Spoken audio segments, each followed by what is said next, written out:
Jusqu'à présent, nous avons surtout examiné les longues armes de l'Union et de la Confédération, mais les pistolets étaient également des armes très prisées.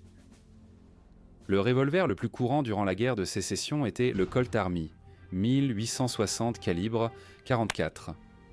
Plus de 125 000 exemplaires ont été achetés auprès de la société de fabrication Colt par l'Union et envoyés aux troupes sur le terrain.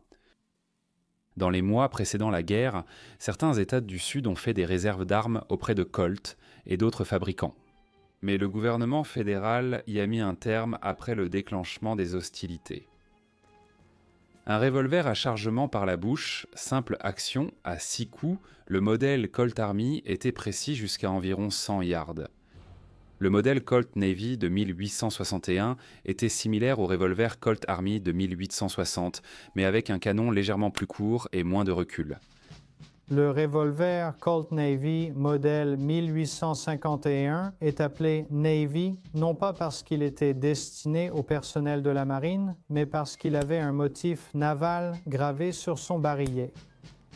Ce pistolet en particulier est de calibre 36 et c'est un revolver à percussion à capsule car il utilise des amorces pour être tiré. Et vous pouvez charger ce pistolet avec de la poudre et une balle en vrac, mais vous pouvez aussi utiliser une cartouche préfabriquée en papier ou en lin. Pour charger cette arme, c'est vraiment très simple. Vous le mettez en demi-armée.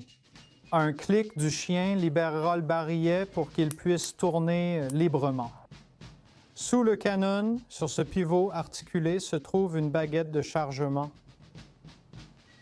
Il suffit de le détacher de son crochet sous le canon et cela le libère pour le mouvement. Vous le redresserez et vous chargerez la poudre et la balle dans chaque chambre du barillet. En le faisant tourner, vous allez tasser cela avec le refouloir,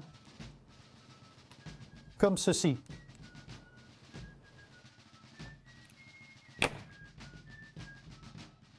Ensuite, vous utiliserez cette petite encoche pour placer une amorce sur chaque cheminée ou téton. Après le chargement des 6, un processus pouvant prendre environ 10 minutes à peu près, parfois beaucoup moins, alors vous êtes prêt à tirer. Ce Colt Navy ainsi que le revolver Colt Army étaient les revolvers les plus utilisés pendant la guerre de sécession.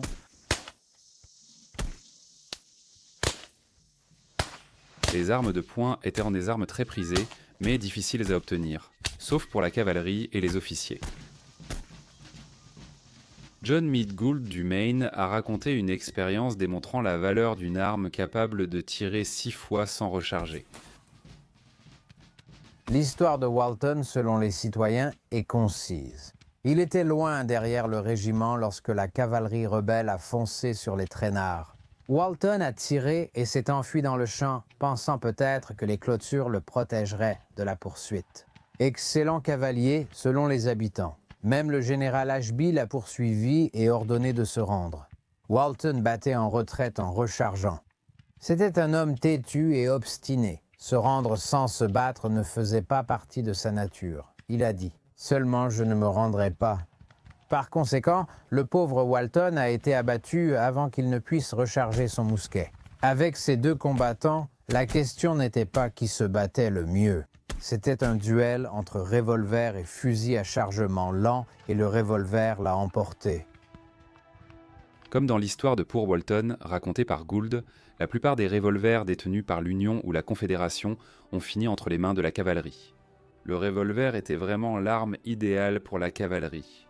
Ils étaient également populaires parmi les combattants de la guérilla dans les États frontaliers.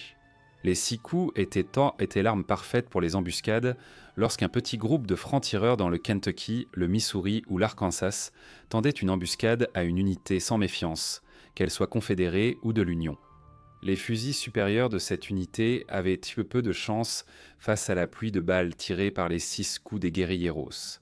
Ces combattants de la guérilla transportaient plusieurs revolvers à 6 coups afin de ne jamais se retrouver dans l'incapacité de riposter. Lorsque les soldats fédéraux tuèrent certains des pillards du Missouri de Bloody Bill Anderson, ils récupérèrent 30 revolvers sur les 6 cadavres.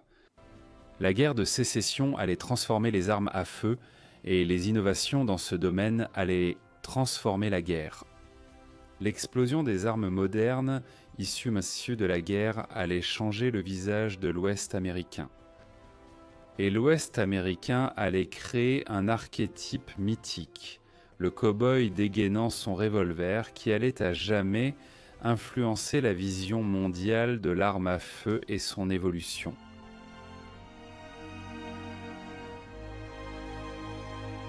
Merci d'avoir regardé.